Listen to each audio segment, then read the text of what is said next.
नमस्ते प्यारे दोस्तों एवं मेरे प्यारे विद्यार्थियों, आप सभी का अपने ही YouTube चैनल वेदर्शी नॉलेज सेंटर में हार्दिक स्वागत है। पिछले दिनों हम लोगों ने पढ़ा था कर्ता और क्रिया। कर्ता और क्रिया, कर्ता कारक पढ़ा था जिसमें कि कर्ता स्वतंत्र होता है। आज हम सभी पढ़ेंगे कर्ता, कर्म और क्रिया। देख रहे हैं आप, वह पत्र पढ़ता है, सह पत्रम पठति। वे दोनों घर जाते हैं, तौ गृहम गच्छतः। वे फल खाते हैं, ते फलम खादन्ति। तुम गीत गाते हो, त्वं गीतम गायसी। तुम दोनों प्रश्न पूछते हो, युवाम प्रश्नम पृच्छतः। तुम सब फल देते हो, यूयम फलम यच्छतः। मैं जल पीता हूँ, अहम जलम पीबामी। हम दोनों प्रश्न पूछते हैं, अवाम प्रश्नम पृच्छावः। हम सब चित्र देखते हैं, वयम चित्रम पश्यामः। इसमें आप देख रहे होंगे कर्ता के अनुसार तो क्रिया है ही, साथ ही साथ कर्म में द्वितीय विभक्ति लगी है। कर्म में द्वितीय विभक्ति होती है। हम लोग पिछले दिनों पढ़े थे स्वतंत्रतः कर्ता। वाक्य में कर्ता स्वतंत्र होता है, कर्ता के अनुसार क्रिया होती है। आज हम सभी पढ़ रहे हैं कर्ता की अत्यंत इच्छा को कर्म कहते हैं। कर्ता की अत्यंत इच्छा को क्या कहते हैं? कर्म कहते हैं। कर्तुरीप्सितमं कर्म। शिष्य पाठशाला जाता है, शिष्य पाठशालाम गच्छति। शिष्य कर्ता कारक हो गया, गच्छति क्रिया हो गया, और पाठशालाम क्या हो गया? कर्म हो गया।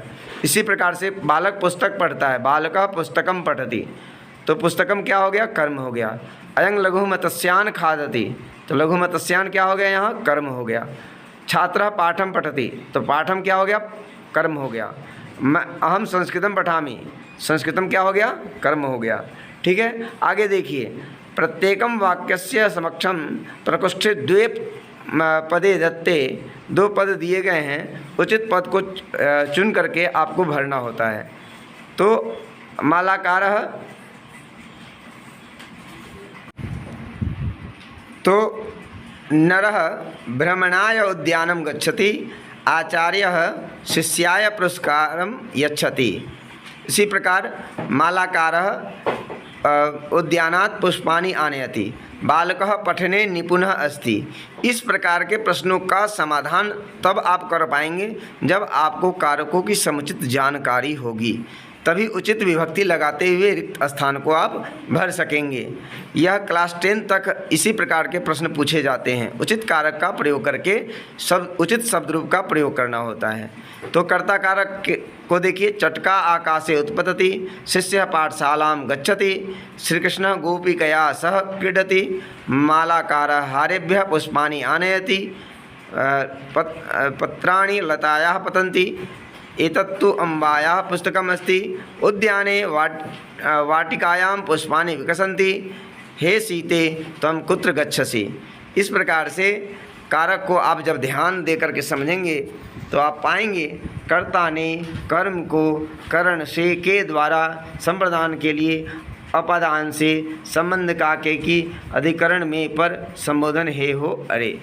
तो ये कारक आपको समझना है और समझ के अपने नोटबुक में लिखना है। आप देख रहे हैं प्रथमे वाक्ये छात्रः अस्ति, एतस्मिन् पदे प्रथमा विभक्ति अस्ति, कारणं छात्रः पठनस्य कार्यं करोति। अत्र कर्तृपदं कर्तृकारकम् अस्ति, कर्तृकारके प्रथमा विभक्ति भवति। दूसरे में देखिए छात्रः पाठं पठति, तो पाठम क्या हो गया? यहाँ पर कर्म कारक हो गया।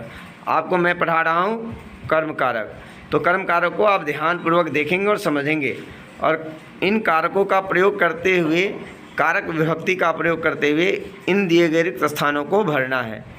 तो बालः पुस्तकं पठति, वृक्षात् पत्राणि पतन्ति, बालकाः पादकन्दुकेन क्रीडन्ति, सः जनकाय जलम आनयति,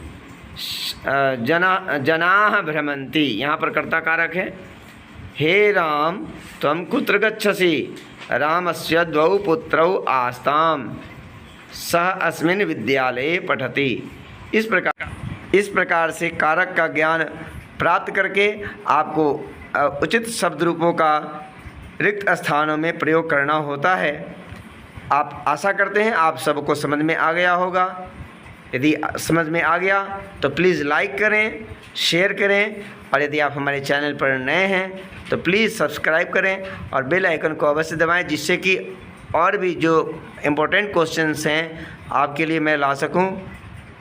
यही कहकर मैं अपनी वाणी को विराम देता हूं। जय तो संस्कृतम, जय तो भारतम। धन्यवाद।